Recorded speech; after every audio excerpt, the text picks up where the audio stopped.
مرکزی تنظیم تاجران پاکستان بھی اس بات کا فیصلہ کر چکی ہے کہ ہم معیشت کے اوپر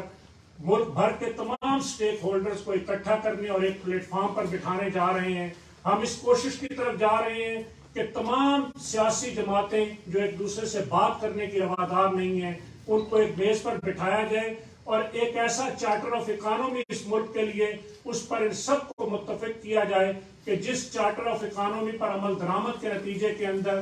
اس ملک کی قرضوں کی معیشت سے جان بھی چھوٹ جائے, سابقہ قرضوں کو ادا کرنے کا ایک قابل عمل پلان بھی بن جائے, انڈائریکٹ ٹیکسز کا خاتمہ بھی ہو,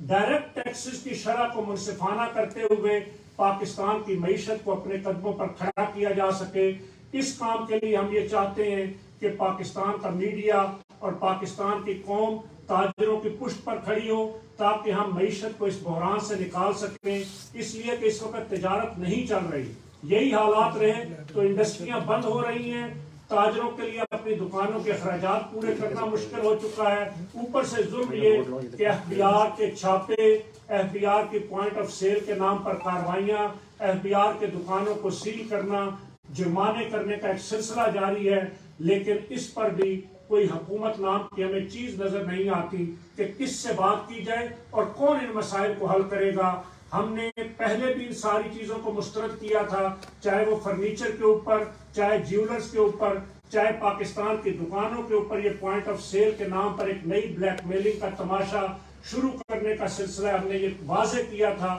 کہ رقبے کی بنیاد پر کبھی بھی مشینیں نہیں لگتی, یہ ٹیکس ہمیشہ آمدن کی بنیاد پر لیے جاتے ہیں, رقبوں کی بنیاد پر نہیں لیے جاتے. اس لیے ہم اس وقت تو یہ بات کرتے ہیں کہ اس چارٹر آف اکانومی کی طرف جایا جائے. اگر یہ حکمران اس طرف نہیں جائیں گے اور اگر اپوزیشن بھی اس کے لیے سنجیدہ نہیں ہوگی تو پھر مرکزی تنظیم تاجران پاکستان نے عید کے فوراً بعد ملک گیر تاجر کنونشن طلب کر لیا ہے. ہم اس ملک گیر تاجر کنونشن کے اندر اگر انہوں نے اپنی سمت درست نہ کی تو ہمارے پاس اس کے سوا کوئی اور راستہ نہیں ہوگا کہ ہم پھر پاکستان کے تاجروں کو سڑکوں پر نکالیں, پاکستان کا تاجر سڑکوں پر آئے, صدائے احتجاج بلند کرے اور پھر یہ قوم بھی پاکستان کے تاجروں کے ساتھ شامل ہوگی اور اس کے نتیجے میں ہم پھر حکمرانوں کو مجبور کریں گے کہ وہ مل بیٹھ کر اس ملک کی معیشت کی بہتری کے لیے کچھ سنجیدہ اقدامات اور سنجیدہ سوچ کی طرف چلے جائیں تاکہ یہ ملک اس بحران سے نکل سکے. اور رمضان کے لیے میں پھر گزارش کرنا چاہوں گا کہ حکومت اپنے اس رمضان پیکیج پر نظر ثانی کرے. یہ جو حکومت نے $53 بلین روپے کا ایک پیکیج کا اعلان کیا جو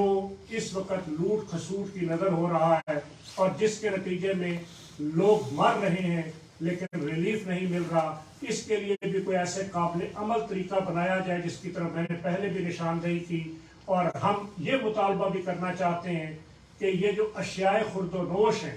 بنیادی انسانی ضرورت کی جتنی بھی اشیاء ہیں اور اس کے ساتھ ساتھ جو بجلی اور گیس ہے, اس کی قیمتوں کے اندر حکومت کم از کم 50% کمی کرنے کا فیصلہ کرے تاکہ اس ملک کا عام آدمی وہ سکھ کا سانس لے سکے اور اس ملک کو ہم انارکی اور خانہ جنگی سے بچا سکیں.